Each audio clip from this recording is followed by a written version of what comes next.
Hello poetry lovers! Tonight's video shows the creation of a new piece entitled Things to Teach My Daughter About Fear. Stick around to the end of the video to see the complete first draft of this poem.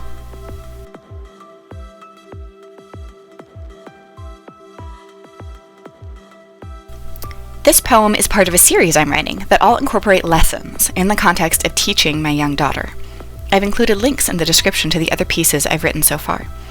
And this one involved an interesting creation process. If you've seen my other videos, you might have noticed that I began writing this piece almost immediately when I sat down to write, and that's unusual.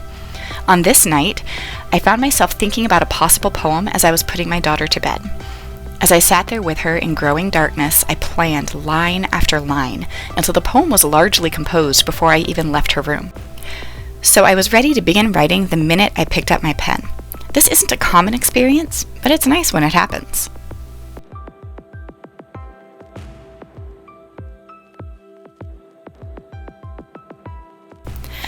As I was planning and writing this, I knew I wanted to focus on lineation and sounds more than anything else. I frequently use highly contrasting line lengths to help draw focus to important moments in the poem, and I planned to do that here. So you can see the first place where I did that in the 4th and 5th lines. I used shorter lines at the beginning where I was making kind of theoretical claims, and then as I shifted into writing a narrative and descriptive portion of the poem, I started extending lines. The goal with that choice was to create a slightly overwhelming impression for the reader. Toward that end, I also used just one long sentence for the first about 3/4 of the poem.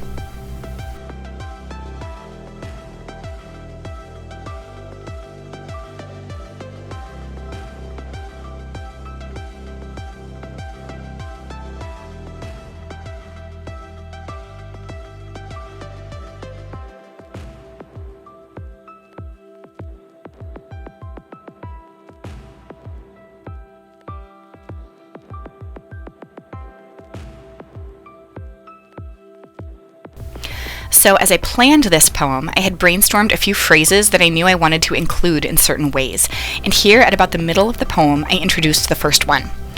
As I reached this line that included the phrase, "just to keep living," I picked up the pace a bit because I was pretty confident where I was going from here.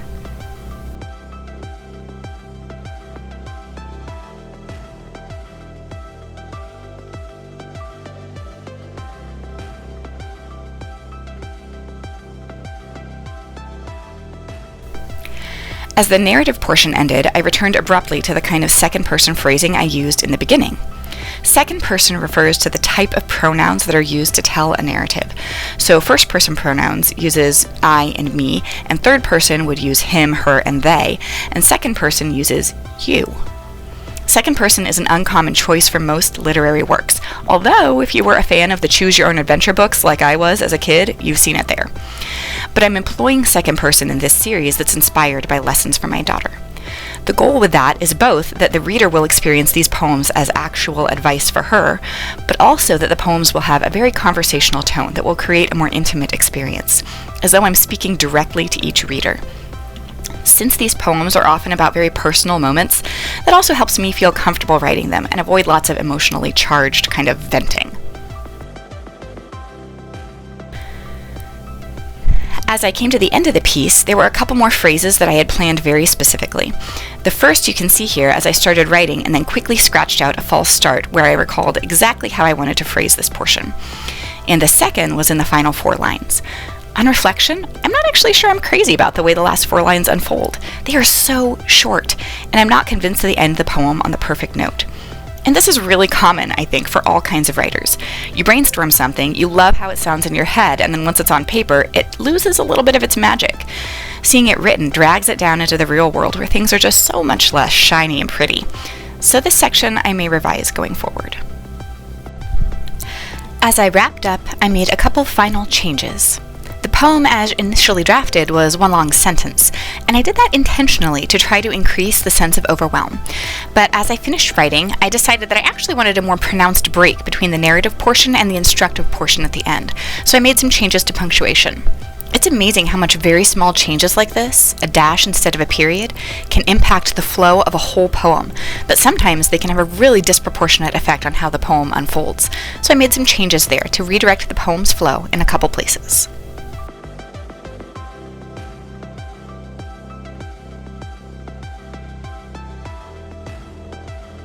So here's the finished piece. I'm happy with what it is so far, but I'm also excited to see how I can improve it with a little revision. Here's the first draft of Things to Teach My Daughter About Fear, written in about 12 minutes on May 29th, 2022. Things to teach my daughter about fear. It will be too strong for you. It will tear you open, mark you with scars that do not fade. You will fight it and fail. Like the neighbor's dog that mauled me, ripping skin and muscle inches deep so yellow fat and red blood broke through, piercing first one calf, then the other, and lunging at thigh and forearm, felling me, sinking teeth deep in my arms as I fought just to keep living, just to shield my neck, my face, screaming without hearing my own screams until something stronger, our lab set loose by my panicked son, saved me. You have to fight, but you will lose. You must seek, must hope for help stronger than self, since you cannot master fear. You can only keep living. Thanks for watching this episode of Ars Poetica.